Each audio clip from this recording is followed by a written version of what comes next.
Okay, so I got to ask you, what is the number one most asked question when people meet you? What you talking about, Willis? Classic. And what is your least favorite question when people meet you? Oh my gosh, you're still alive and everyone else is dead. From the heart of Hollywood, it's the Patrick LabyorSheaux with Patrick Labyorteaux. It's the Patrick LabyorSheaux, Patrick Labyorteaux. He's the one you gotta know. Tonight's episode, Todd Bridges. Patrick LabyorSheaux, he's the one you gotta know. Okay, of course you know him as Willis Drummond from Diff'rent Strokes, Roots, and Everybody Hates Chris. I've known him since 1977 when we worked together on a show called A Circle of Children, and we played endless games of cards. Please welcome Todd Bridges. Hello, everybody.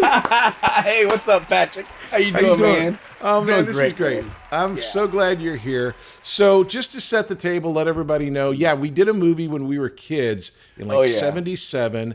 Mm-hmm. And so we've known each other for like 50 years. Yeah. And crazy, of course, right? we were both on NBC at the same time. We'll talk about all the different credits, but you were on Little House. And of course, you did Diff'rent Strokes at NBC. I knew your family. I knew Jimmy. I knew Verda. I knew your mom, Betty. And so we kind of grew up in the business together. Sure and it's did. good to see you, man. No, thank you. Appreciate that. Act 1, Beginnings. You're living in San Francisco. Why are you an actor? What started when your mom was, but... Yeah, the interesting part about it, my mom went to a school called ACT with Cleavon Little, Carl Weathers. Oh, cool. Yeah, and all these people. So, Carl Weathers, who played Apollo Creed in Rocky. Yeah, well, and Cleavon Little I got to work with in Blazing Cleavon Saddles. He was, Yes. I loved him. Yeah, he was great. And so I remember watching Sanford and Son, and I was like 4 years old. And I go, I want to do just like that. My mom said, you want to be an actor? I'm like, yes. She said, well, if you get in the business, you can't quit. You got to just do it. I'm like, okay, fine. And then my mom trained me, my sister, and my brother, and we all got in. And the first commercial we ever did, and it was a Jell-O brand gelatin commercial as a family. Oh, And that's it was awesome. Way before, Bill Cosby did it, way before that. And the second commercial we did was with Apollo Creed, with Carl Weathers, which was United Airlines. Fly the friendly skies. He played our father. Yeah, it's pretty cool. That's pretty awesome, man. I mean, it's like, and by the way, I think we should just call him Apollo Creed because that's everybody knows him by that. Yeah, it's like he's so. There is no tomorrow. There is no tomorrow. Oh, what a fight! So when you say you want to be an actor after watching Sanford and Son, is your mom like, boy, I'm an actor. Why don't you want to act because of me? You want to act because was it Red Fox or Lamont or what was it? It was Red Fox, and I knew that I can have a career out of it. I just knew that I would, and I just felt it, and that's just where I needed to be.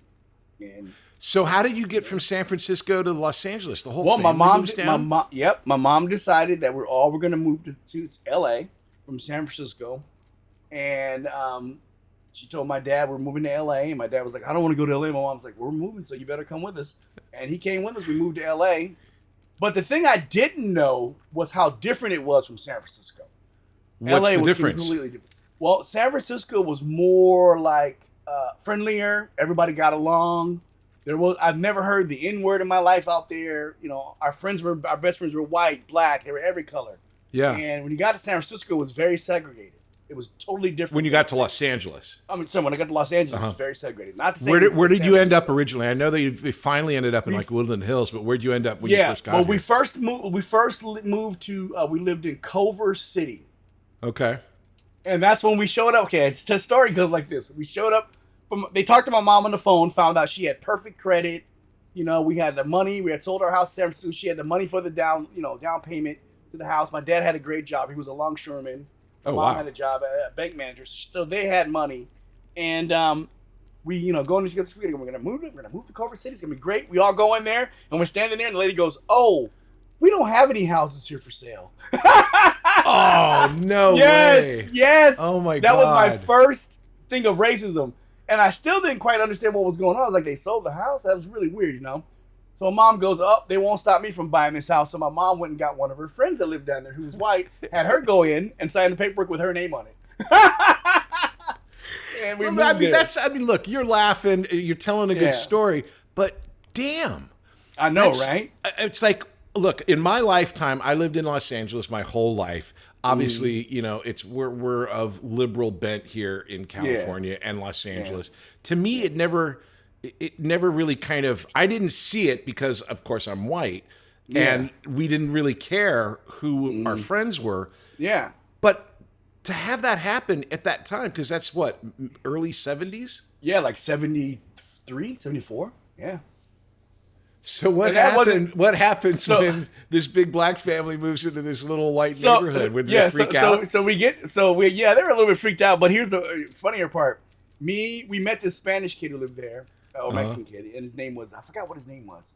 David. His name was David. So we're walking with David going to football practice. This car drives by and calls us the N-word, and David goes, "Aren't you guys mad at that?" We go, "No. That means an ignorant person. That's not us. We know how to read and write." We kept walking. He's like, "No, man, it means this." And then we were mad. Here's the craziest is I didn't even know about slavery until Roots, till I was in Roots. Are you kidding me? No, I'm serious. It wasn't. What kind of school were you going to? A regular school. They didn't really teach it because it didn't make any sense. You know, everyone got along. There was no hate at school. You know, and when I moved to LA, you know, and I finally got in the movie Roots, that's when I learned all about it. Okay, well, we're gonna get to Roots, but this is too interesting. So you're an actor, you're black, obviously. You're doing Roots. You say you learned about slavery. What part of it did you not understand that you learned from the show? I didn't understand the cruelty of it. Okay. How cruel it was is what I didn't know. I knew slavery, but I thought it was not as cruel as it was. Right. Okay, I got you. Yeah, I thought that everyone had a fair chance and a fair shake, no matter what. But that just wasn't the case. That's why we needed, you know, affirmative action in DEI to give us jobs. Because, you know, even if we had the most talented, it didn't matter. But I will tell you this, where I was blessed in. I was able to get jobs that were for white kids. I would go in on an acting job. Because that's interesting, because when we were kids, they usually always specified black or white. Or actually, they never specified white. They always specified black. Yep. If they specified, they never specified white, but they always specified black. But if I went into a commercial and they were thinking of hiring a white kid, usually my personality got the commercial. So that's true. Just give it to him. Obviously, you're still personality plus, but I remember on the commercials, it was all about getting a bunch of kids in a room and what kid popped. And in the 70s, it was kind of like, oh, let's get the redhead, let's get the black kid, let's get the Mexican, let's get the white kid. I'll tell you a funny story about that. It's true. Okay, I did a bicentennial commercial in 1976 with the meanest man on the planet. Let me just tell you that. Before I'll tell you this, I'm not gonna pull any punches on him because he's passed away anyway, so it's fine. Henry Fonda. Everything Jane Fonda said about Henry Fonda is what they said about their father is true. I was like a little kid. I think I was like maybe six or seven, and we were doing the bicentennial commercial, and we're walking, you know, and one kid was supposed to carry the flag, one kid carries the drum, and one kid's blowing the horn, right? And I was gonna do the drum, and they go, no drum. They go, no, let Todd carry the flag. We don't want anything with the commercial. That's fine. So we're carrying the flag. I'm carrying the flag. We're walking down this steep hill, and it had a bunch of cow patties, and we're falling in these holes and stuff, these gopher holes. And he turns around and goes, "You mother effer kids! I'm not gonna be here all day." Blah, blah, blah. We all go, "Ah!" We all start crying. We all start crying, man. We're like, "Ah!" And then our mothers run over there. You know my mother run over there like, "You're mean," blah blah blah. And then all the mothers go, "We're taking these kids home. I don't care what you do. I'm not going to leave them here with you mean people." So we were going to go home, and all of a sudden the director goes, "Oh my gosh, we can't. We got to finish this commercial. We spent already too much money." And they're like, well, how's it going to be? She's like, "Well, listen, if he apologizes, then we'll stay." He comes over to us and goes, sorry, and walks off. We're like, he's mean. Such a mean guy, man. And that was the only mean adult I ever worked with then after that. Everyone else was great. Yeah, I found that to be true too. For the most part, people are, you know, they can be selfish, or they can be into themselves, or they can be unaware, but not too many actual really horrible people until we get to one person later, which we'll talk about later. Okay, but okay, so kind of off track here as far as I go, but you're coming down to LA, and yeah, you kind of don't waste any time. You get a lot of good work. You're in a ton of commercials. You end up on Barney Miller. You do Circle of Children with Me. Then you do Little House and Roots. Oh yeah. So let's break this down a little bit, because Barney Miller is going to be really important to you later. Barney Miller, for anyone that doesn't know, was a fantastic show. It was about a cop precinct with Hal Linden. Hal Linden, Yeah, and Abe Vigoda and all these great guys. How people don't remember Abe Vigoda was in he was in The Godfather. Oh yeah, no, he was absolutely. No, and for years I remember, I think not anymore, he's passed away now. But for years he would take out ads in Variety saying, "Hey, I'm still alive." Yes, because people always thought he was dying, poor guy. Right. Okay, so when you're doing Barney Miller, just to spoiler alert, you end up on a TV show called Fish with Abe Vigoda, which is a spinoff of Barney Miller. But when you're doing Barney Miller, none of that's talked about. That's not an idea yet, right? No, it is an idea. What happened was, so tell me. When I finished the show, Danny Arnold, the producer, came up to me and said, "Hey, I want to have a show with you in it. I don't know exactly what yet, but we're thinking about spinning a show off from here, but you're going to be the lead kid." And I'm like, okay. I'm like, okay, cool. I thought he was blowing smoke up my butt. Nope. Right. A couple of months later, we get a call, and he's like, "Hey, we're going to do a show called Fish. We want you to play Loomis." Yeah. And so it was based around me. If you ever watched the show, it was always based around me and Abe Vigoda. I was always at Abe Vigoda, like, "You're a mean old white man," as I say Abe Vigoda all the time, and run and lock myself in the closet. He'd be like, "Loomis!" He was always. So it was based off us, and then they added everyone else around us. And the interesting part about that show was we got canceled, and we were a top 10 show.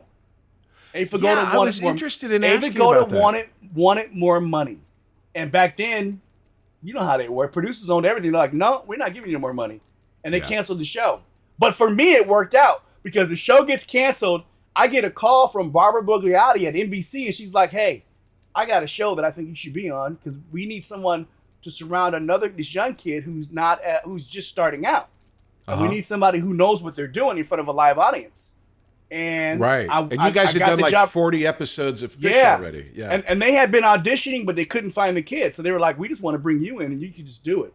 And it was up to you." So the interesting part about it, I listened to how crazy this is. I had auditioned for the Mickey Mouse Club also. Okay. The Mickey Mouse Club. I got the Mickey Mouse Club. I auditioned for, it was called Mork from Ork. It wasn't called Mork and Mindy. It was called Mork from Ork. I remember that, because Mork from Ork. I got that part. And then I got Diff'rent Strokes, so I had to make a decision of which one I wanted to do. Why did you choose Diff'rent Strokes? Because I wanted to be an older brother, which turned out to be the best decision, because they changed Mork and Mindy's, the character on Mork and Mindy. They made it Mork and Mindy, not Mork and Ork. And then we saw what were the well, Jeffrey was like on Jeffrey K was the guy that they put Jeffrey Mork, there, and he's a guy that also we hung out with. Yeah, and Jeffrey's the one that ended up on the show. He was in the pilot and like the first couple episodes. Yeah, and then boof, he disappears. Yeah. They Chuck Cunningham'd him. I am glad I chose Diff'rent Strokes, man. So. Okay, but when you're doing Fish, because Denise Miller is also a friend of ours at the time. Yeah, I love who's Denise. Amazing on Fish. And I forget the guy's name. He was the Italian kid. He was in Bugsy Johnny Malone. Cassisi. Yeah. Johnny Cassisi. What a great actor, great character. I don't know what happened to him after that, but it was a really good show. We'll talk later. I can tell you later what happened. Okay. Yeah. And so it was all about, again, with the money for Abe Vigoda. Is that what happened? That's what happened. It was a top 10 show. And so around this time, you're doing. Did you do Circle of Children? Before no, this? Before Diff'rent Strokes. The Circle of Children was before Diff'rent Strokes. Yeah. Okay, so let's talk about that just briefly, because that's where we met. It was this TV movie that was based on a book that was about this special needs school. Yeah. And Jane Alexander comes in to be a teacher, and they had all these kids. And the main kid was my brother Matt Labyorteaux. He played like this kid who spoke really fast and was on the spectrum. Kyle Richards was also there. Yep. Myself, you, and that's kind of where we met and hung out. and got to be friends. In the movie, we sang a number of songs, and we would sing these songs over and over again. Was it and digga-digga-doo, digga-doo-doo, was something like that? Digga-digga-doo, Yes, digga-digga-doo. see? Dude, I remember, dude, I'm telling you. Digga-digga-doo, digga-doo-doo. Digga-digga-doo, digga-doo. Very nice. Digga-digga-doo, digga-digga-digga-doo. Digga-digga-doo, digga-digga-digga-doo. Digga-digga-doo, digga-doo-doo. And we'd walk, I remember a circle of children, we'd walk around. Yes. And it was just, and so kind of, Todd and I kind of fell under the radar. Plus, we got to talk about your mom just for a minute. Oh, yeah. Betty My Bridges mom. is Her a birthday's force coming up, too. of nature. You know, she just recently passed away, but she was this wonderful, and I told this to you when I was talking to you and your wife. I loved her, and I was afraid of her. Yeah, my mom was serious. She was a serious woman who could make you, could take care of you, could show you love, and like there was no question when she said jump, you didn't even ask. Oh, how yeah. high. You just Exactly. did. But she was on, you know, she was there, and sometimes Verta was there, sometimes James was there. But when your mom was there, you know, we were all, no matter whose kids they were, we were all kind of under control. And I just wanted to shout out because she's a great lady. Thank you, man. And you know, it's just, you know, it was Her just birthday's coming up. August 1st is her birthday, so we're going to well, celebrate. oh, wow. Happy birthday. So it's very, tomorrow. Happy birthday. So we're doing this movie. We just are stupid little kids playing around. My brother had all the work, so we didn't have anything to do but play. And then after that, we just kind of hung out. And then you ended up on Little House in like this famous episode. Oh, yeah. And let's talk about that for a minute. Wisdom of Solomon. Yeah. Right. You have this famous line. Would you rather be black and live to be 100? Or white and live to be 50?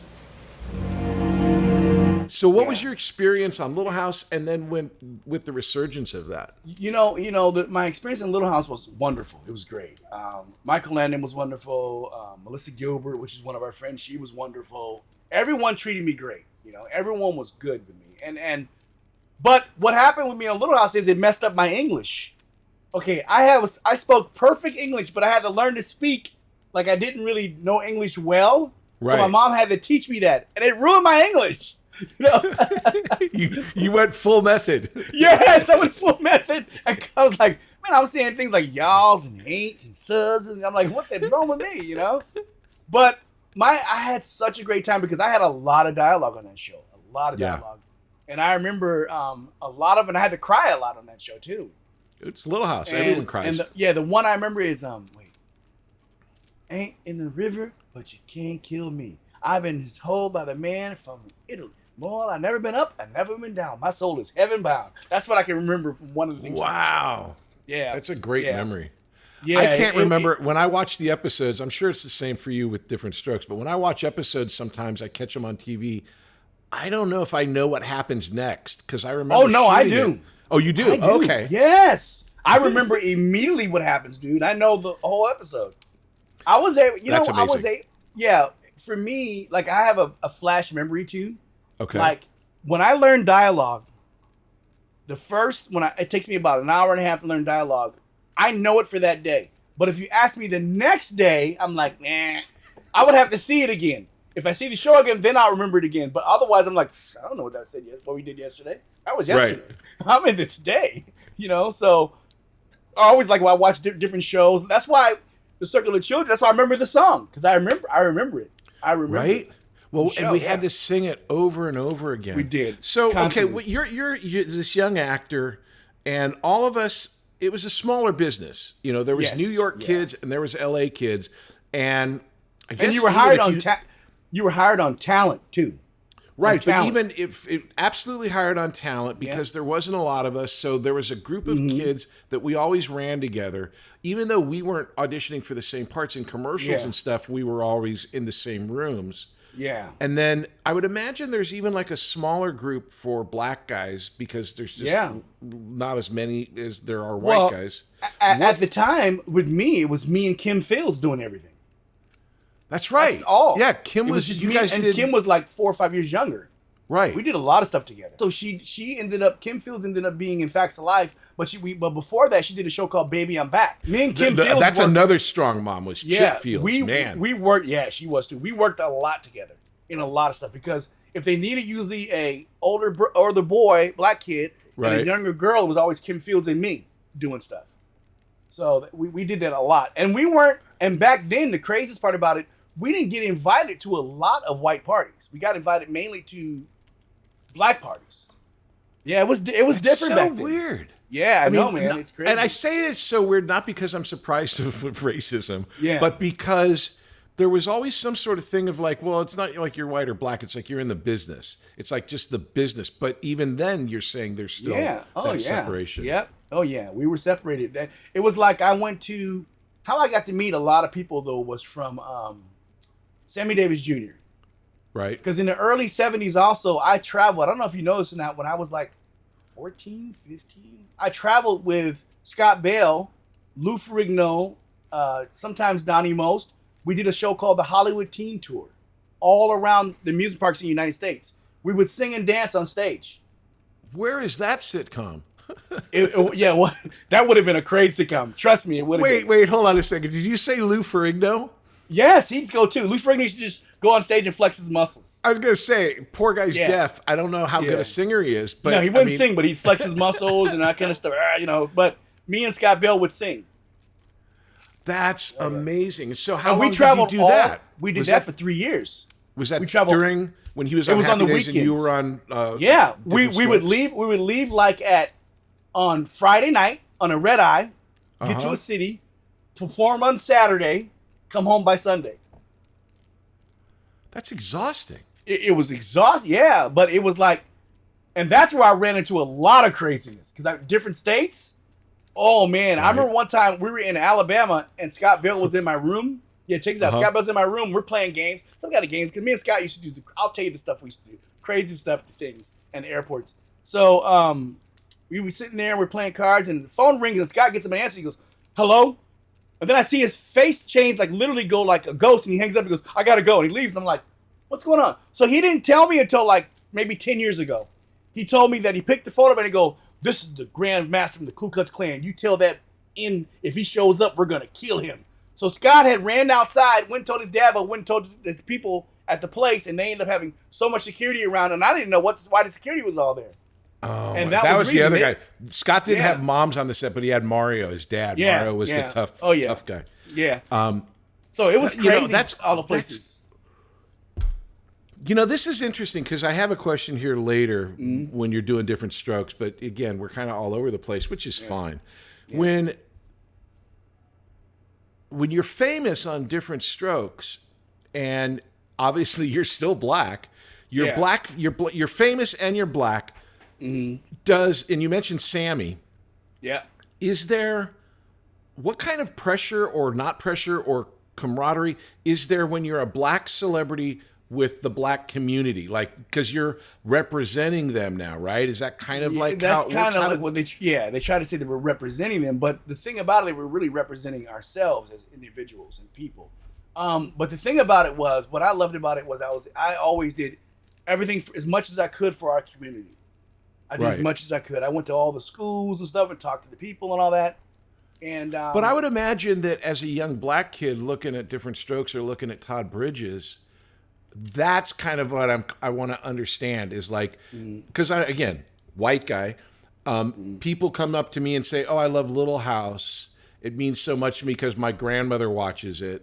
But I would imagine that what young black kids are telling you might be different. Like, I can't believe there's a black guy on TV, or how was that? Yeah, because it was very few of us on TV at that time. Yeah, especially in the 70s. I think in the 70s in the beginning it was just me and Gary. It was you and Kim and Gary. Yeah, that was it. And Gary. Kim wasn't there until a year later. Yeah, it was just the beginning, the first year, 77. It was really just me and Kim. I don't think there was anything else. But here's the interesting part too. You couldn't switch over also. I don't know. I'm sure you remember that. There was no such thing as doing TV and movies at the same time. No. That was broken later. Later by Michael J. Fox, that was broken by. Yeah. That was broken later. So it was like you did movies, and then I don't know if there was any kids on stuff. I don't think there were any kids that were black kids that were in movies. I don't know if there was. I don't remember any that I would know of. Well, it was so weird. Back in the 70s, it was like you didn't have black people. Black people were in the movies every now and again, but it wasn't like, but there were black movies, Car Wash, or if Richard Pryor's doing something. But we did have Sidney Poitier doing stuff. We did have him. Right. Yeah, he was in movies with white people. Yeah, him Well, and Cleavon, also, like you said, Cleavon Little. He Lena was in, Horne. Yeah, right. Cleavon Little, Lena Horne, those kind of people were. And then all the blaxploitation movies like Coffee and Pam Grier movies. And those all are that great stuff. movies. Those are great. They're movies. really good. Yeah. You know, I'll tell you something interesting too. The Chinese kung fu movies all made it big, starting in the black markets first. That's what they would do. Release them in the black even all the way, first. like all the way to the Wu-Tang, right? Where everybody, that's right. it's all That's kind right. of combined. I found this movie when I was a kid, probably when we were hanging out, called Three the Hard Way with Richard Roundtree. Which I was fascinated by. I thought these guys are the baddest guys I've ever seen. Yeah, they were so good. It's so cool. We'll be back after these messages. Have you ever thought about becoming an actor and making your friends and family jealous? Well, have I got a deal for you. Here at Working Actors School, we offer many different classes so you can become a famous actor like me. And we have a delightful selection of classes, including Adult Weekly. It's every Wednesday at 5:30 p.m. Pacific. Here you will learn how to be an actor with other adults. How do we do it? How is it possible? Is it a miracle? Yes, it is. It's a miracle called Zoom. We teach everything online so you can become a famous actor and impress your friends and family. So if you want to be a famous actor and make your friends and family jealous, then you need to sign up at Working Actors School. You can get a hold of us at workingactorschool.com. You can sign up for classes at workingactorschool.com. You can make a reservation for the class online at workingactorschool.com. So come check us out. It's workingactorschool.com. Act 2. Success. Okay, so again, all over the place, but I got to go back to roots. So for those, I mean, people who watch this are kind of our age, so they get it. But for anyone that doesn't, back in the days of the mini series, like everyone in the nation watched this show. This was the biggest mini series of ever. I think it was like 77 million views. And That's it a had lot. Everybody every who black was person, every black person who was acting was in this movie. Yes, wait, let me tell you What was that something funny. experience like when you were in tell you Roots? The funniest story in Roots is they ran out of black kids. It was like, and the other kids that went on for the day, because I was a lead, I was still there, and they're like, we need a black kid in the background. They're like, okay, Todd, we'll give you some extra money. Put a hat on your head, dig down, just like you're digging, and we won't know who you are, and we'll be an extra kid. I was like, all right, so I ran out there, and I'm like, they couldn't see my face. They didn't know, so I got extra money, though. That's hysterical. Why would they grade? It was James was James Roberta in it as well? Or No, no, it was just me. Just but, you, because okay. At the time, then I was in there with George Sanford Brown, Lynn Moody, Lloyd Bridges, George's grandson. Ben Farine. Yeah, I was Chicken George's grandson. Ben Vereen, Lloyd Bridges. Let me tell you what happened with Lloyd Bridges. This is the greatest story. I love Lloyd. Okay. Lloyd's wonderful, man. So I was selling candy for my school. And Lloyd, we started talking to Lloyd. He goes, I can make sure you win this contest. I go, really? He's like, yeah. He goes, hold on a second. He goes, everyone, stop shooting. Get over here right now. Line up and buy my grandson's candy right now. And everyone had to buy it. They bought it all right. I didn't win any prize that year. But then what happened was it got spread all around rumors that he was my grandfather. So I'll be doing a talk show and they're like, so Lloyd Bridges is your grandfather? I'm like, no, I believe my grandfather's black. I saw him last week. But I think they had one of his kids adopted a kid named Ty Bridges. So that's how it got mixed up a lot too. Yeah. So when you're in Roots and it becomes the thing that it became, which is it's everywhere, and like you say, you didn't know about slavery until you did it. A lot of people didn't understand it, just like you did. Because until they watched Roots. What was that like walking around? This is even before Diff'rent Strokes or anything else. You were like a celebrity, right? Yeah, it was. Yeah, walking around, man, it was like, because it's the biggest miniseries of all time, and people, they are looking at you differently. And I don't think a lot of people knew what slavery was really about. Like I didn't either, because it wasn't something that was just widely spread, that it was so brutal and so harsh. I don't think people realize that. And well, I think for us, I mean, on the white side of things, it was sort of like we knew it was bad, but we didn't ever know. We had no connection to people. And when you watched Roots, you got to know the characters, you got to know the people. Yes. And then when bad things happen to the people that you care about, you're like, but that's not fair. That's not right. Yeah. Yeah, exactly. Yeah. It was so cool working on that set, because the set was fun. We shot at Disney Ranch. When you're doing this, how long were you working on that show? I think I worked for 8 weeks, 9 weeks, I think, something like that. It was that's a big deal. Yeah, we were all, everybody knew each other, and everybody was friends, man. And like I said, and Lloyd took me under his wing. He took care of me. You know, he made sure things were right. You know, a lot of these adults made sure the kids were always okay. Right. They'd bring us stuff all the time. You know, and I'll tell you what was interesting was one time from NBC we got motorcycle helmets from, like, I think it was Alan Horn. Bought us. We were like 12 and 13. Bought me and Kim Fields a motorcycle helmet. We're like, what the? Do you think we hit our head a lot or something? We're like, and so Red Foxx is coming down. He's like, hey, what's up, kids? And we're like, hey, Red. Because we knew Red well too. And you know, he was my idol, and I got to not only meet him, work with him, meet him. Come on, you can't beat that. Okay, well, let's slow down just a bit. I want to hear this. This is, I mean, that's a big moment. So you want to be an actor because of Red Foxx. Because of Red Foxx. And then what were you working with him on? And then, well, because we ended up doing one of those NBC things, and Red was there because his show was we ended up a big party for Tandem, and Red Foxx. Okay, so that's the production company. Production company that owned all the shows. Yeah. And Red wanted to meet me, so I got a chance to go over there and sit down and talk with him. And he played Santa Claus one year in our studio. He came in and he was Santa Claus on some show. Some little thing for NBC. I think it was NBC we did. He played Santa Claus, and we got to sit on his lap, you know, and talk to him what we wanted. And so we're holding these motorcycle helmets, and Red comes in and goes, "What's that?" You know, and we're like, "Motorcycle helmet." He goes, "You got a motorcycle?" We're like, "No." "You got a bike? You gonna ride it with?" We're like, "No." He's like, "Who gave you that?" We said, "NBC." He says, "Them big old dummies." That's what he said. He said, "All right, I'll be back." He came back the next day and bought me and Kim Fields 3-wheelers. Oh my God! Motorcycle 3-wheelers. Said, "Now you can do something. Now you can use the helmet for this." We're like, "Thanks, you." Yeah, we're riding around. Oh my gosh, me and Kim loved it, man. I had that thing up until I was like 30, I think. So you're obviously, you have a connection with all these people that you've worked with. You've worked with everyone from Lloyd Bridges to Red Foxx to everybody wanted Sammy. to meet us. How did you meet Sammy? We met Sammy when we were doing the Hollywood Teen Tour with Scott Bale, and we happened to be staying at the same hotel as Sammy was staying at. And Sammy goes, "I want Todd Bridges to come to my room." So of course Scott Bale and everything, we got to go too, man. You can't go by yourself. Yeah, we got to go with you. So they all went down there, and we met Sammy, and I got to know Sammy very well. Got his home phone number, and we went to Sammy always called us and invited us to all of his parties. I got to meet. I met Frank Sinatra. I met Dean Martin. I met all these people, Jerry Lewis, everybody from him. They'd be at his parties. I met everyone. Wow. What were those? I mean, just give us a little bit of like, was it like a regular party? Was it like the Ocean's 11? Was it cool? It felt like, oh no, it was cool parties. Trust me. It was cool parties at Sammy's big giant mansion.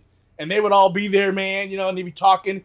And that's when I realized that these big stars are actors. And what I mean by that is, they don't need a trailer. They don't need anything. They're actors. They like to act. That's when it made me even more hyped up about acting, because they really just enjoyed it. Like, we'd be sitting there and we're telling stories about set things, and everyone's cracking up and laughing, you know, and it was the greatest thing ever. And I became friends also with Burt Reynolds, and Burt loved me. Burt would always come give me a kiss on the cheek, and Dom DeLuise. And I'll tell you the funniest thing, I did a Hollywood Squares once, and I knew Burt. Burt comes in and I hug Burt. And then Dom DeLuise comes in and I hug Don. And Don DeLuise, some old guy walks in, he goes, "Hey, you're still alive. Wonderful." I'm like, he was saying to every old guy that walked in, "You're still alive. That's wonderful." It was hilarious. But I got to meet all these people from Sammy Davis Jr. Let's get to the big Diff'rent Strokes thing. So you're on Barney Miller, and they cast Gary. Gary was like on a guest star or something, right? No, he was on a commercial first. I think he did a commercial in Chicago. The first thing he ever did. And that's how they saw him. And then he became a guest on Good Times, I believe it was. Good Times. Right. And then from Good Times, they found the show for him, Diff'rent Strokes. And the original show was actually made for Gary and Conrad first. But then Conrad goes, "No, he needs an older brother. We can't just do this show like this. He has to have an older brother. I need two kids." So Barbara Logiati goes, "Hey, I know the kid we can get. He's super talented. He's been on tons of shows. Yeah. He's already done a sitcom, and the show just happened to got canceled 3 weeks ago." She goes, 3 weeks ago. So he's available. When did they add Kimberly? Kimberly got added. I picked Dana Plato. Okay, I got brought in to pick the sister. How'd that go? What happened there? Okay, so I got brought in. I'm meeting all these different girls. I'm like, nah. And then I come in and I read with Dana. I went, That's our sister. And she was great. You know what I mean? She was really good. And I was like, yeah, that's our sister. And they hired Dana because of that. Okay, so what I like to talk about is to let people know that when Dana had the sweetest heart, she was such a good person, and life sometimes takes a turn. Here's what I always tell people. Please, this tell me is about how Dana. I tell people this. Before I tell you about Dana, but this is what I always say. I say for every child star that's gone array, I'll name you 15 that haven't. That's what I always say. Yep. So don't try to act like it's all child stars, and it's not. It's only a few people that have had issues in this business. I said, but those are because we're people. We're human beings. Yeah. But Dana was the sweetest person you ever wanted to meet. Honestly, I had so much fun with Dana, and I usually, craziness, I slept with all her girlfriends because she'd always hook me up with her girlfriends. She'd be like, Todd, come over. My friend wants to hook up with you. I'm like, all right, I drive over. Because she would live down the street. I'd drive over, get over there. And say, hey. Dana was great like that. She set me up with everybody. I think the most girls in the valley that were her friends. Even and a few of her cousins. It was great. But she was the sweetest person. But you never hooked up with Dana? Well, come on. Of course I did. Dana, man. I was like... Let's get back to the show, though, here, just for a second. Because I got to, look, I had a brother on TV, played Albert. Yeah. Matt, Matt, of course. Of course. And, big famous star off of Little House. Yeah. And absolutely a bigger star than I was on Little House. And I'm just going to go there and say, obviously, Gary is this huge event type of performer, but you're the professional that's been in town. What was your relationship with that type of thing of like, there's Gary and Todd instead of like it being... Well, me and Gary, the show, the interesting part about it was the first 3 years, me and Gary were close, tight like brothers, just like brothers. And then when his father came, everything changed on the show. It just became a totally different... It wasn't a fun set to be on anymore. His real dad, his father in real life, yeah. Well, no, his adopted father. So Gary was adopted. Oh, right, but I'm saying like not his TV father. Like no, it wasn't a storyline. Not Conrad It was Bain. like Conrad Bain was great. Yeah, Yeah, his real father. And so the interesting part about it was Gary's father tried to have me fired at one time because because at 13 years old Gary slapped me and I slapped him back, and and they were like, oh, we gotta fire him. He slapped the star, blah blah blah. And they were like, Willie, we can't fire Willis. Okay, they were like, the show's about Willis and Arnold. We can't fire Willis. It'd be dumb.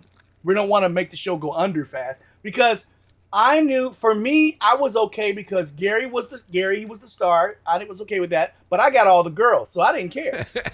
You know what I mean? I got all the girls came there. It was like the audience was predominantly young girls. right. And when I would come out, they would lose it.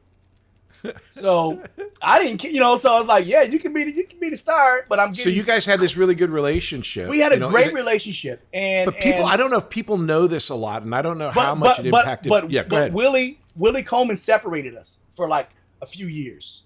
When the show ended, I didn't talk to Gary because I was having my own issues, and then as he started having issues, Dion Maya got us back together, and we became close again, very close again. Because now Gary didn't want anything to do with his parents because he knew what they were doing to him. And so we became very, very close. Our first engagement together, we were at Tennessee doing an autograph signing. Now, to get me and Gary together is the greatest thing. But let me go back before that and tell you the funniest story. Yeah. So I was flying to New York to do some show, right? And I get on the plane and somebody goes, your brother's here. And I go, no, I just left my brother at home. What are you talking about? They go, oh, you'll see. And I'm like, well, who are they talking about? I go on the plane, and guess who's in the seat right next to me? Gary Coleman. And I'm like, come on, man. And he starts laughing. I start laughing like, man, this is nuts. I'm like, how'd you end up next to me? So somebody, and the thing was like, oh, my God, Todd Bridges, Gary Coleman. I'm going to put them next to each other. We had no idea we're both going to New York. So anyway, I'm in Tennessee and I'm with Gary, and I started pushing. We couldn't walk very well, so I started pushing him in a wheelchair, and he's like, why are you pushing me after the things I've said about you? I said, Gary, you're still my brother, man. It doesn't matter. We're okay. I'm okay. I'm good, man. I said, I got my life together. I've been sober for a while. I said, everything's fine. And he goes, man, okay. And then we became really close again. And and once we became really close, we were just like brothers again. Because basically, we all did everything on that set. The thing that made it so much fun on Diff'rent Strokes is all the kids from all the shows were on that lot. Let's explain that for a little bit. At yeah. Universal, I spoke with Glenn Scarpelli about this. Yep. There was like Glenn a whole Scarpelli. group Yep. of people that, which brings us to the other story, a whole group of people that shot there. So you were shooting Diff'rent Strokes. They were shooting Facts of Life, one day at a time. And then Silver Spoons, It's Your Move. Give Me a Break. Yep. Give Me a Break. Who's the Boss? Joe Miller. Yep. Who's the Boss with Alicia. Yep. So you've got this group of people. Plus you had, I went to school with Janet. I was Janet's the oldest on your show. Yeah, I was the oldest boy. I was the oldest boy. Yeah, so. But you guys had kids on your show, and I got Janet. I got Janet on our show. I'm the one that did that. So I used to watch her. Tell that story. So when I was, let me think for just a second. Yeah. Why would Todd Bridges want Janet Jackson on the show? Well, I'll tell you the funniest part about it was I was walking. She was doing Good Times at the time, and I was like, that girl is gorgeous. I was like, I gotta get her phone number. And about she the was really sweetest thing in the world. Sweetest thing. She was really shy, and I got her phone number, and we used to talk all the time. And then they were like, okay, we gotta find Willis a girlfriend. I went, I got you, girl. And they're like, I'm like, Janet Jackson. They're like, really? I'm like, yes, hire her. I want her, or I'll quit. And so they hired her, and she became my girlfriend on the show. How was your relationship with her through that? I mean, it was like we dated for a little while. It was fun. Janet was great. Janet's the greatest person ever. We had such a good time. I remember seeing because we went to school together. We went to that professional school, and again, like you're saying, she was quiet. She was soft spoken, and had so many different things that she had to deal with. Obviously, her dad, the Jacksons, and then Michael exploded at that time. Oh yeah, yep. And then she had to create her own self thing out of and it's not like it's not a foregone conclusion that just because you're Michael's sister, you're going to end up being Janet Jackson. No, because there's other brothers and sisters that didn't, right? Yep. And so when you're working with someone like that, were you aware of all the different things that she was having to deal with? I knew, because when I started going out with her, I had to go to meet all her, her brothers and stuff, and that wasn't for a 16-year-old boy. That is not fun. You know what I mean? You got to meet the brother, and they're all like, giving you the eye, and you're like, I'll tell you, I loved your album. Why do you hate me? Yeah. So I remember my first time I went and met Michael from Janet, and it was crazy. I went to the Havenhurst house that was being rebuilt because they were staying in condos down the street. Havenhurst was being rebuilt, and I remember being I'm back there. We're looking at some stuff. I'm looking at some stuff. And then Michael comes driving in and his power slides around the car and he jumps out and starts singing, "'Cause this is Thriller," inside the pipes. And I'm like, what is he doing? He's like, oh, he's singing his new album. I'm like, oh, okay. So I got to be Michael, went driving with Michael. And I'm going to tell you something, driving with Michael was scary. I was like, the whole time in the car, like, please don't kill me. I was so afraid driving with Michael, man, because he drove wild, so give me, this is about you, but I got to ask. Michael Jackson, biggest star in the world at this time. He just come out with Off the Wall. Thriller hadn't come out yet. But I keep hearing all these things that Michael had this one persona, but in real life, he was not that he was a little bit different. What was your experience? Is that any part of it is true? Or Michael's, when he was on stage, he's different. But in real life, he's just a normal person. And, same conversations. He has his likes, his dislikes, But he was probably the most talented person I ever met in my life. Him and Prince, those two were amazing. You got to meet Prince? Oh, yeah. I went to Prince. I got invited to Prince's concerts and stuff, man. Prince. Oh man. Okay, so I'll tell you about that one too. Tell me about Prince. Yeah. That's crazy. Yeah, I was a big Prince fan. Oh yeah, like Back to Controversy and all those. Yeah. Oh yeah. So the funniest, so I got to know Michael really well, and I got invited to like his concerts at the Forum. That's when the Forum was like doing concerts. Right, the Fabulous Forum. Yeah, Fabulous Forum, and so we used to go to that. I went to like 3 or 4 of his concerts, and I didn't want to go to one of them. My sister got mad at me because I didn't want to go to the 5th one. She's like, "You should have went. I wanted to go see Michael again." I'm like, whatever, crazy. So, so I was always around Janet. So always with either at the house, around her and her mother, or her and her, like that. And then her sister, LaToya, You know, when I'd go there and pick Janet up, and Latoya would be, you know, there. Hey, Todd, come in. And I'd go get Janet, you know, go out with Janet. Well, I'll tell you something else crazy, though. I also hung out with Jerry Buss for like a few years, too. The owner of the Lakers. These are things that I'm you trying to know. step around all these names that you're dropping. Let's get to Jerry Buss. Tell me, Okay, no, tell Prince. me, Prince. Okay, Gotta I hear met Prince. I met Prince from all the nightclubs we used to go to. We used to go to a lot of nightclubs, and Prince was in a nightclub, and we talked. Didn't he hang out at Carlos and Charlie's all the time? Yes, we here in all LA? did. All of us did. Yeah. Yeah, Carlos Charlie's, and he's like, "You got to come to one of my concerts." I'm like, "Okay." So he's like, "I'm gonna have one in Chicago. I'll fly you out. You can come to the concert." I'm like, "Cool," you know. So I go to Chicago. It's concert in Chicago, and I walk in. You know, security brings me in, and I'm waiting, and I'm talking to Morris Day, right? I'm talking to Morris Day. I'm like, "Yeah, you know, we were talking about the old days," because I'll tell you something interesting. I went on a date one time to pick this girl up in this house, it was like in Hollywood Hills, and I'm sitting on the couch, and next to me, it was 6 girls that lived in this house. Next to me is Morris Day, Magic Johnson, Prince, and so it was all there for different girls, and we're like, this is nuts, you know. So that's how I really met a lot of people too. So we are at I'm talking to Morris Day at the concert. We're just laughing and stuff, and all of a sudden the elevator comes up. And Prince, it opens up, and Prince's bodyguard's in there, you know. Chick. And Prince, yeah, the big guy. Yeah, the big guy with the beard, long beard, yeah. Yep. So the doors open up, and he's like, he looks at Morris Day, and he goes, "F you, Morris. Todd, come on, man." I was like, all right. So I left with Prince. I'm like, all right. I don't know what's going on, bro, but I ain't involved. So what is? I mean, you're hanging out with Prince. What do you talk about? Prince was okay. What used to drive us nuts about Prince was, and it's true, he was really good in basketball. You did not want to play Prince in basketball. I heard that. Is that for real? He would play. Yes, he played his high heels and beat you. Trust me, couldn't beat him. Dude was good, man. He wasn't making that sound, but I'm just saying. He'd be like, ooh, right. You know, you'd be like, man, can stop Prince. He was just like, whenever he would get on the piano, all the girls, we had to get the leftover girls because he get all the girls running to him. We start, you know, like, whatever. Right. Oh, dude, you really got to start singing now. You know, so a lot of the parties that I went to was because also Jerry Buss is how I met a lot of people. He owned the Lakers, and that's how I met a lot of people also. Yeah, in fact, they owned them up until like a week or a month ago, where they just the family just sold it. Yeah. Okay, so let's kind of tie some of these things together. So you're hanging out with Prince, you're dating Janet, you're going to all these different things. You know Jerry Buss, you're going to all these parties. Yeah. But is that where the drugs come from, or no, is the drugs a personal thing? The drugs were a personal thing. It's a private thing that I hid from everybody. I was using it to cover up. I was using it. Yeah, I wasn't getting high at these parties. I was using it as a tool to cover up my real feelings and emotions of how I was feeling about life and the world and myself.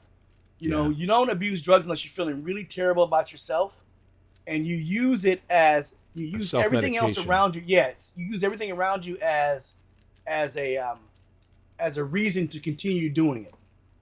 But once you come to the end of the road, things change. Once it changes and it's not helping you anymore, you're just addicted to it. That's when you have to make the change to be something different. And you have to find it inside of yourself and the courage not to ever go back again.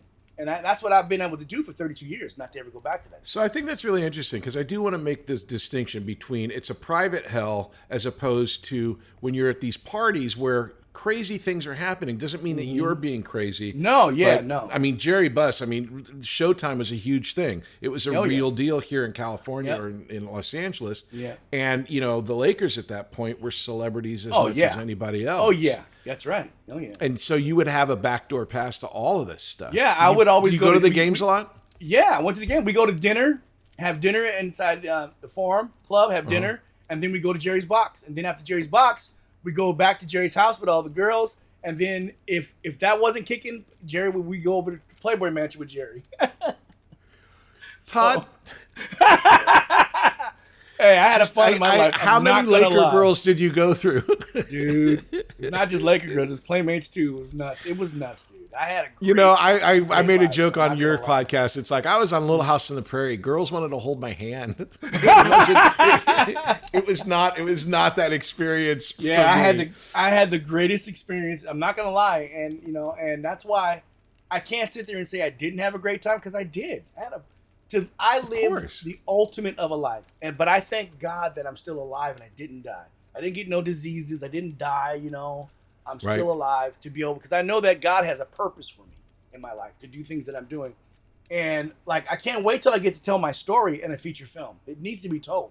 It needs to be told. Well, I have a note here that you played your own drug dealer in a movie. Yeah. What the hell? After NBC. Diff'rent Strokes, when the laughter stopped, Yes. you're in a movie that's telling your story. Yes, and I played a drug dealer selling myself drugs. That's got to be the most meta.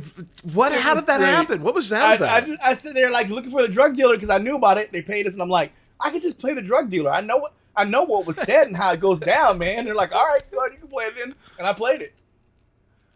Yeah, and you're playing a guy playing you. Yep. Wow.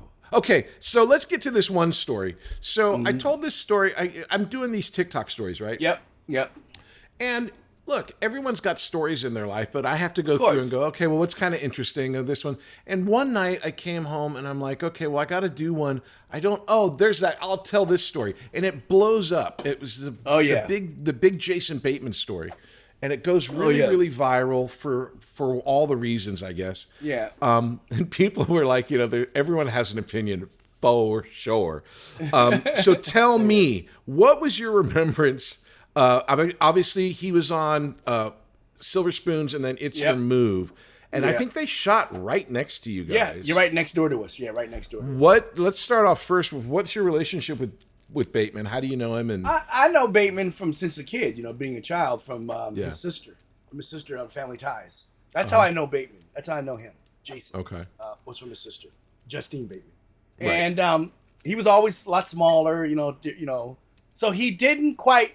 Because, see, I had the reputation of you don't mess with him because he's going to get you if you mess with him. Because Ricky and Alfonso used to always, like, throw pee at me and stuff like that. They do crazy stuff, dude. Fill water balloons full of pee. And so I would always take them and, tear them up. And then they would run to their bodyguard, and have them protect them. I'm like, your bodyguard going to be there forever. I'm going to get you later. And I always get him later. They'd set my car alarm off. So when Justin Bateman was on the show, that's how I knew he was there, and I've known him for years from his sister. So, but he had some snide comments. Justin, he's always had when he was little. Yeah, he had snide little comments, and I was closer to you than I was to him. So when you were there that day, I remember, you were saying, and I was like, okay, let's go get him then. Because I'm there to back you up. You're my buddy. I'm like, you were absolutely my buddy. Yeah, ride or die. Let's go get him, man. Yeah. I don't mind it, man. What are you gonna do to me? Nothing. Because he couldn't do nothing to me, you know what I mean? So, that was great, man. He was so funny because but it's like a lot of comments are like, They went and did research, and they're like, Todd and Patrick were like 4 years older than Jason. This seems like they were the bullies. And it's like, unless you were around Jason, he could be really, really mean. Yeah, and he was. He could say very snide comments to you. Like, he would cut you low. You know what I mean? And people don't understand is you're not a fighter, really. You're the kind of guy that just wants to be nice and have a good time. And that was the problem. He started picking on you, and he could be very mean and cutthroat. He could be. But to me, so thanks for the backup. Yeah, it's like, well, you were the biggest one out of all of us. Yeah. Alfonso Ribeiro, who was on the show, he was always like smaller. He's big now, but he was like always tiny. Same with Rick. And it was just sort of like, it was a weird world back then where, again, we all knew each other, but we were all like professional.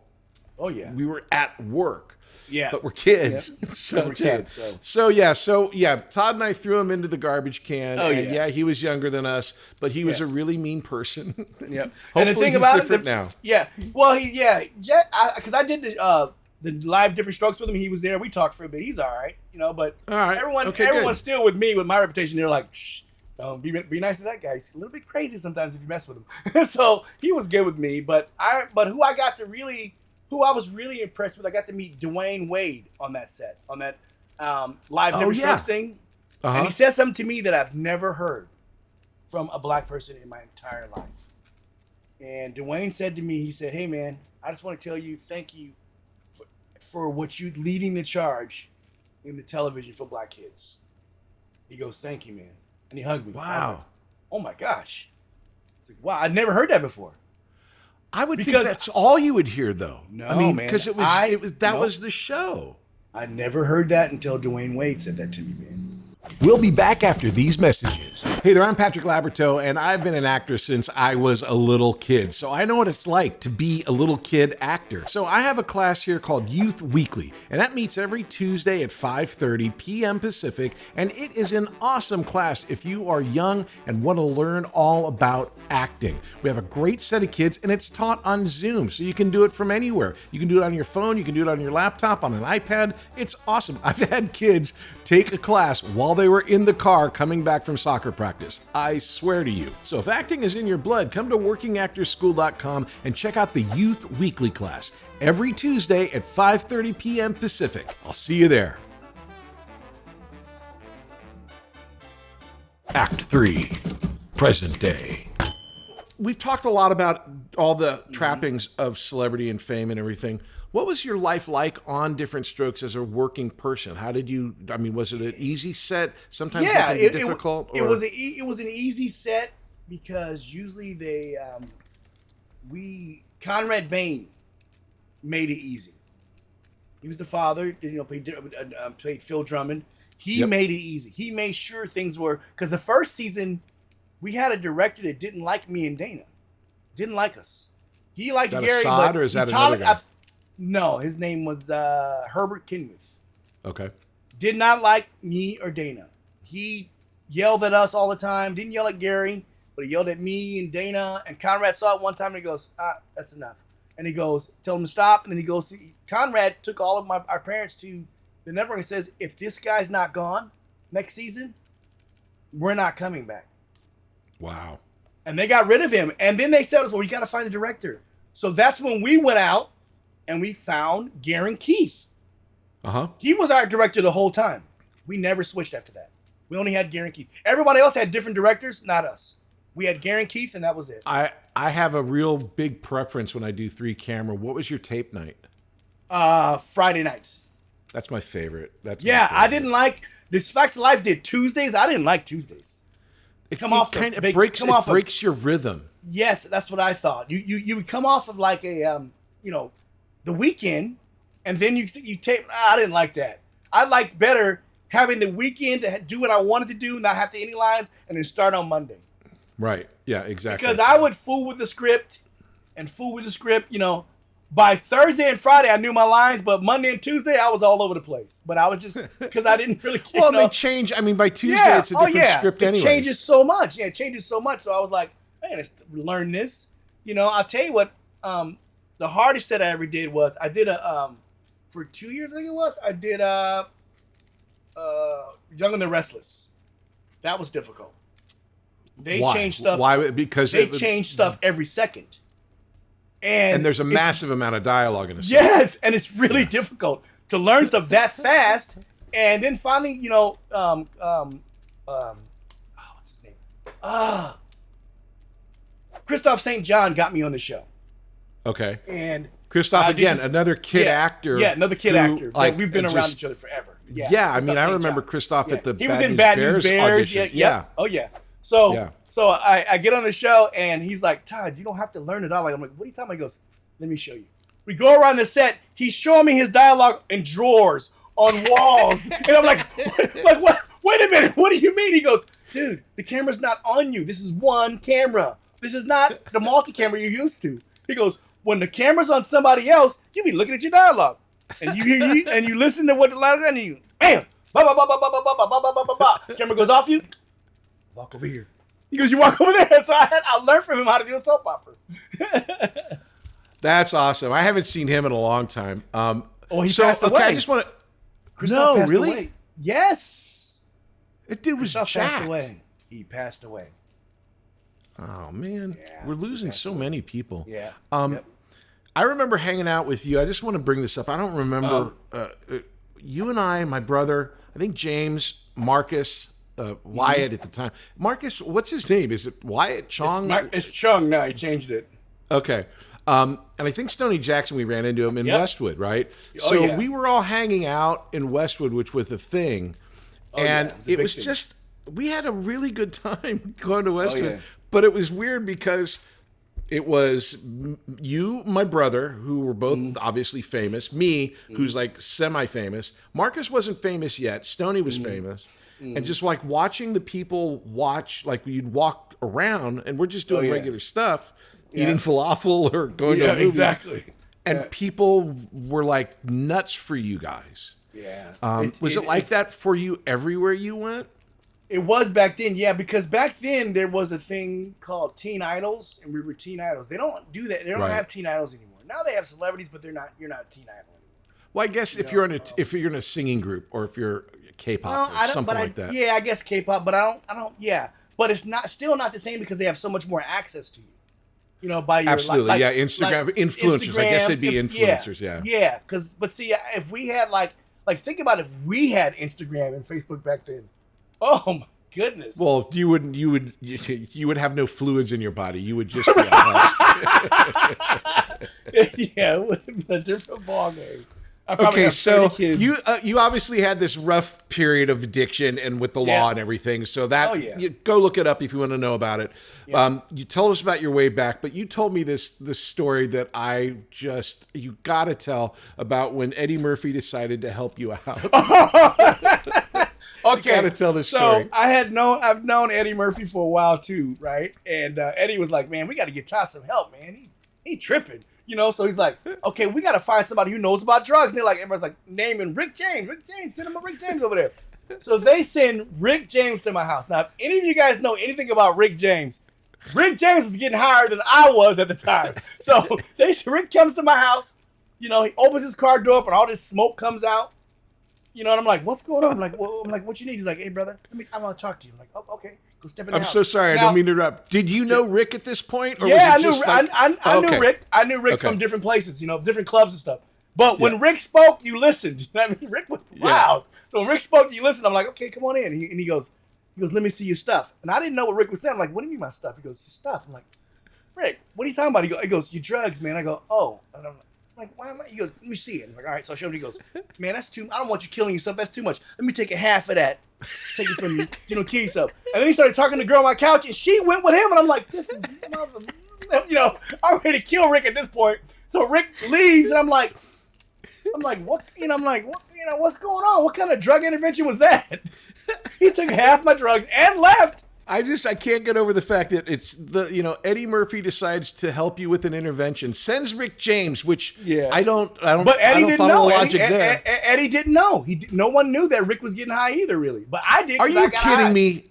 He's a super freak. But they know that he smoked weed, but they thought that's all it was. Oh, okay. Yeah. Okay, so you're after Diff'rent Strokes and after all of this fame, you have all of these other life crises that you find your way out of.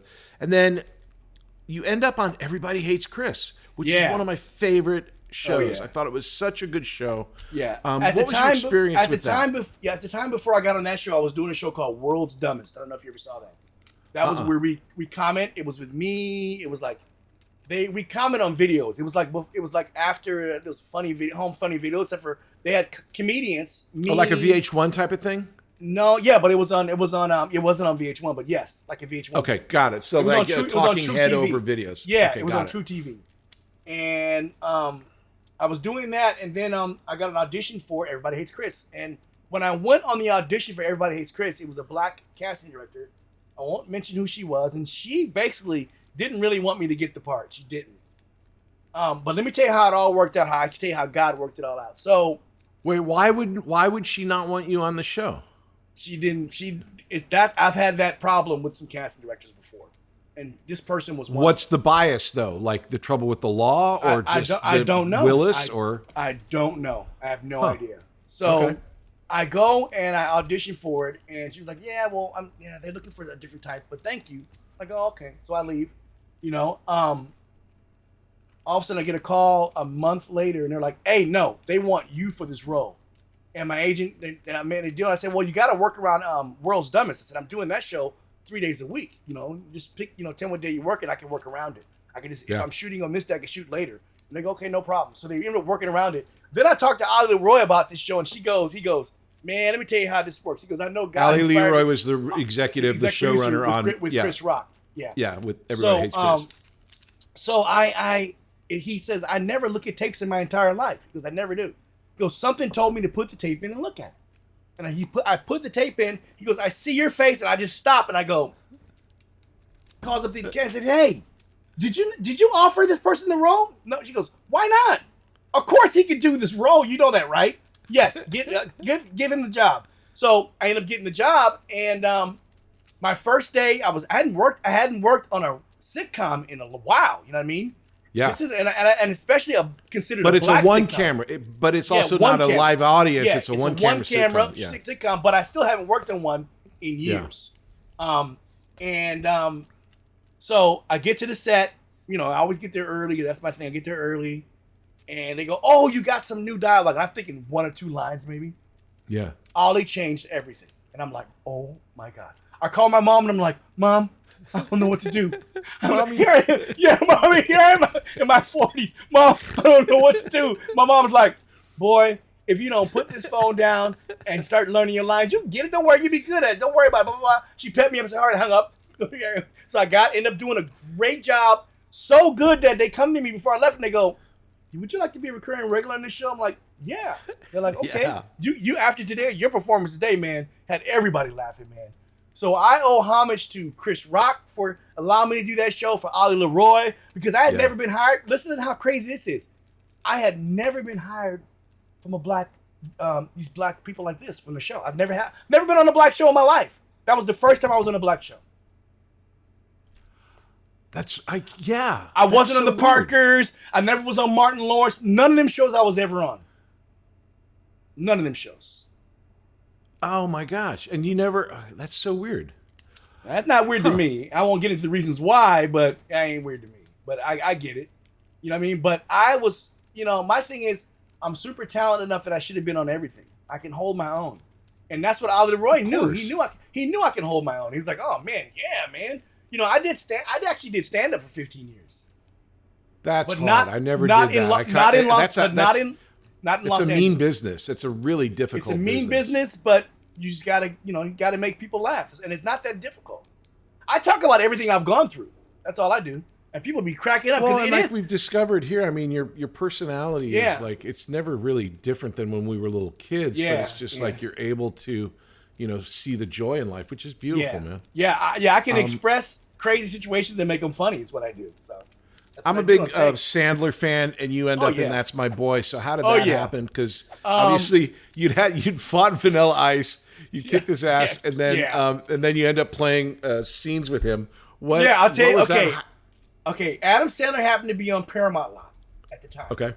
Okay, and I'm doing everybody. And that's where they did Everybody Loves Chris. Yeah, but and Chris. I go, Adam, how come I never worked with you? He goes, "Todd, I'm gonna get you in a movie." I'm like, "All right." I'm thinking to myself when I left, "Yeah, right." Everybody, and then I ended up in that movie. So how crazy is that? He really did what he said he was gonna do. He did it. Now in our business, I hear he's a pretty good guy. He's a good guy. Great guy. Because we would play basketball, and then we go do a scene, and then we watch. How is he compared to Prince? He was great. He's different than Prince, but he was great. Yeah. Adam Sandler was a really nice guy. I had a great time on that set, and got paid some really good money to do that, which was great. I got paid some really good money to do it too, which was great. Money is good. We like money. We'll be back after these messages. Hey, I'm Patrick Labyorteaux, and I play an actor on TV, and I've been doing this for a long, long time. And I know what it's like if you are in a class with people, and sometimes you just want to have that one-on-one connection with the person that you're working with to go over, I don't know, a particular scene, or maybe you have an audition, or maybe you just want the privacy to try stuff that you don't really know is going to work and not have anyone look at you. Well, I have the perfect solution for you. It's called One-on-One with Patrick Labyorteaux. You can book your time at workingactorschool.com, and it's just me and you for an hour going over whatever it is you want to work on, breaking down the script, talking about character, figuring out your intention, the spine of the scene, everything that goes in to making a dynamite performance. So if you're interested in acting and want that one-on-one personal attention, check out One-on-One with Patrick Labyorteaux. You can find all the information you need at workingactorschool.com. Act 4. questions. Okay, so we're into the questions. These are questions that my wife came up with, Tina. Okay. So it's called Tina's Gotta Know.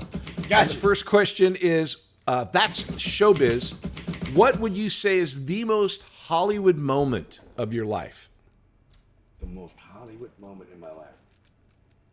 Oh, I don't know. That's a hard question. Like, that Sounds like you've had a lot of them. Yeah. Well, I would probably say it was being on the couch, being on that at that house, those dates, and being with all these major sports singers, actors, dating 6 different girls. That's probably the biggest Hollywood. Like, yep. That's a pretty good one. Hollywood. Or Yeah. it's Sammy Davis Jr.'s house Yeah, talking Sammy to Davis Frank Jr.'s Sinatra. house. That's a Talking pretty to good Frank one, Sinatra. too. Yeah, that's a pretty Hollywood moment. You're right about that. It is. Okay, number 2, that's SheauxBiz Part 2. What's the most embarrassing Hollywood moment in your life? I think the most embarrassing Hollywood moment is everyone knew that I got arrested. That was very embarrassing. That was the most embarrassing ever. I can't really argue with that one. And then you want to know what I stupidly did too? Coming out of jail, they go, Mr. Bridges, what are you gonna do next? And I go, I'm going to Disneyland. Dude, I got in the car. My mom was pow, pow, pow, pow. My mom hit me like 10 times in the head. What's wrong with you, fool? Okay, go ahead. Okay, number 3, Sheaux Me The Money. What is your biggest missed financial opportunity? In this town, we get lots of opportunities because a lot of people cross. Investing in investing in Microsoft. And how did that go about? You had the opportunity at the time, and you just my people didn't think it was a good idea, but it was a great idea. I should have. Yeah. If I would have invested $100,000 in Microsoft, I'd be worth $900 million. But also, I could be dead. I could be dead. How is Microsoft Because at the time I was going through my drug addiction, I didn't need that much money. Oh, I see what you're saying. Yeah. So the finances I always say God knows what He's doing. Is what I always say. Okay. Yeah. I mean, for sure. Number 4, Show and Tell. As a teenager, what's your favorite poster in your room, and how did you get it? I would say my favorite poster probably would have been Pam Grier, and Pam Grier signed it. Oh, what was that interaction like with Pam? Great. Come on, Pam was fine, man. We were all like, Pam Grier. Still is, yeah. Yeah, or still was. is gorgeous. So yeah. it was, I think she's still there. Yeah, so that's probably my poster I had in my room, and she signed it, so right by her boobs, which was great. for a 16-year-old kid, he's like, yeah, man. You know what I mean? Yeah, for sure. Oh, yeah. Foxy Brown is Foxy. Oh, yeah. Number 5, Sheaux Down. Okay, professionally, as an actor, what's the best thing you've ever done and the worst thing you've ever done? I would say thing you're most proud of, thing you're least proud of, I guess. I have a lot that I'm very proud of. I would say I'm most proud of probably Little House, probably. That's a good choice. Yeah, I stuck that role really hard. And it actually, when people see it today, people still cry on that. So I really I really shot that. Really did a great job on that. I think my worst, let's see. Some of these low budget movies I've done, but it's for the money sometimes. Like, that ain't the greatest movie. But, somebody said to Will Smith, Wild Wild West, why'd you do that? And he goes, $20 million? What? Reasons why? And my thing is, why'd you do that lousy movie? 100,000 made me do it.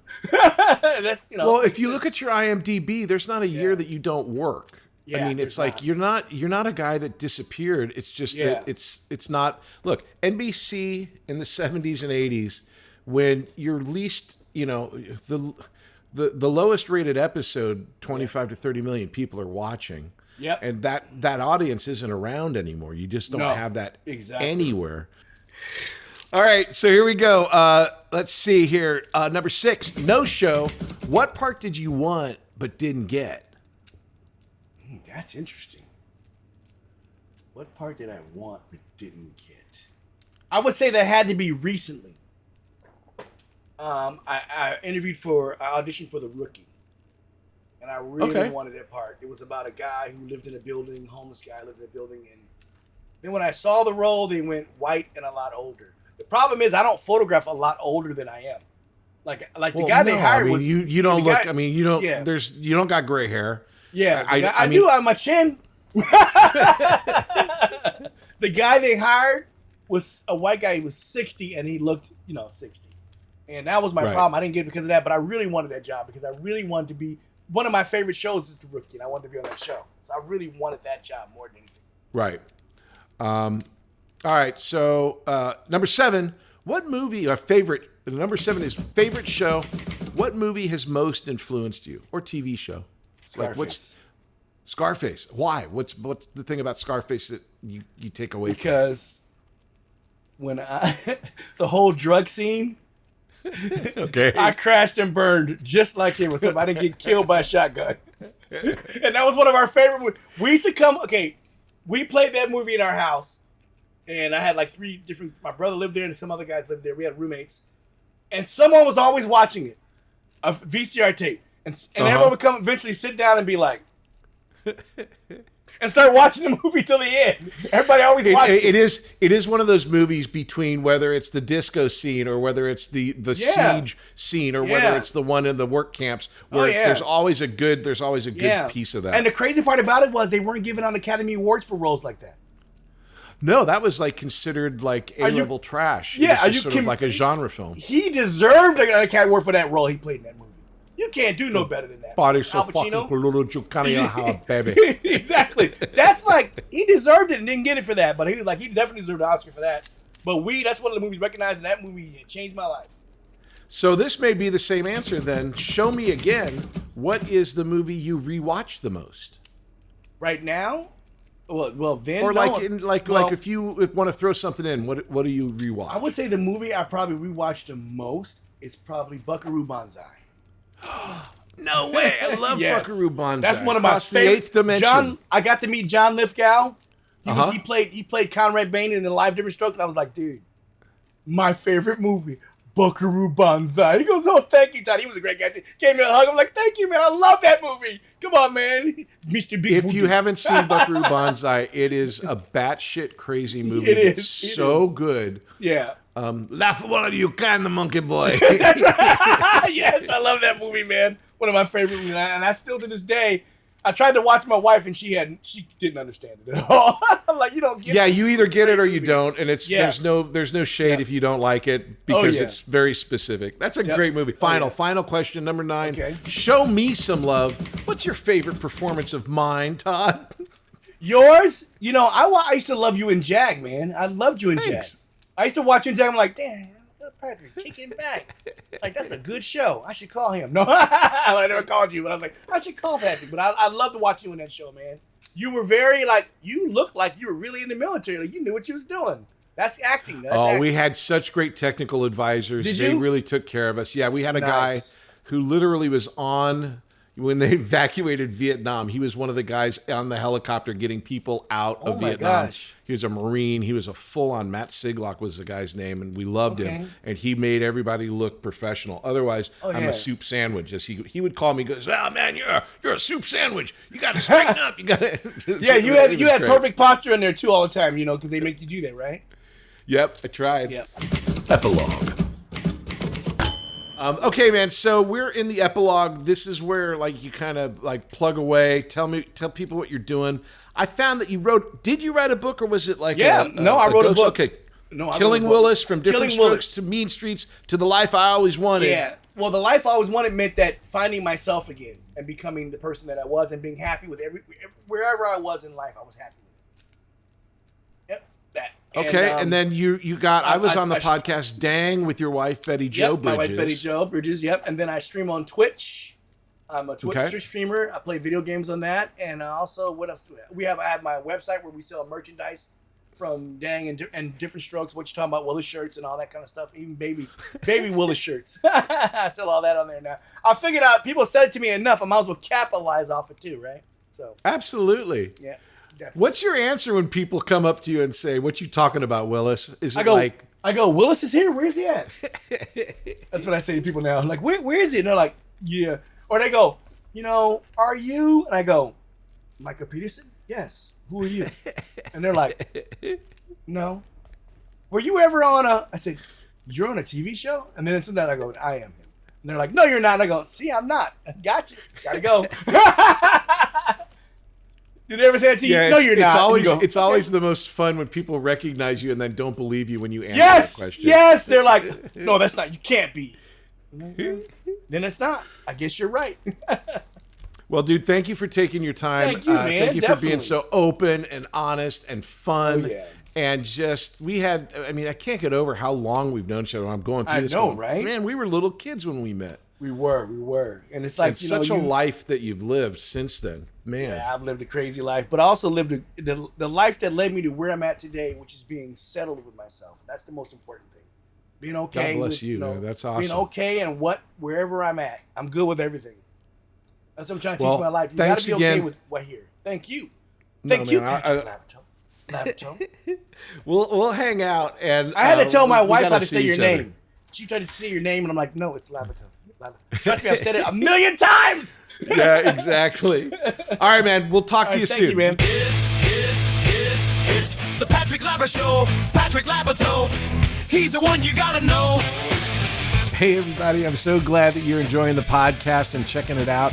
It is an audio podcast wherever you get your audio podcast, and it's a video podcast over on YouTube. My socials are all patrick.labyorteaux, and that is on Instagram, on YouTube, on TikTok. I'm everywhere. If you want information on the school, you can go to workingactorsschool.com. We have classes going all the time. It's a lot of fun. I suggest you check it out.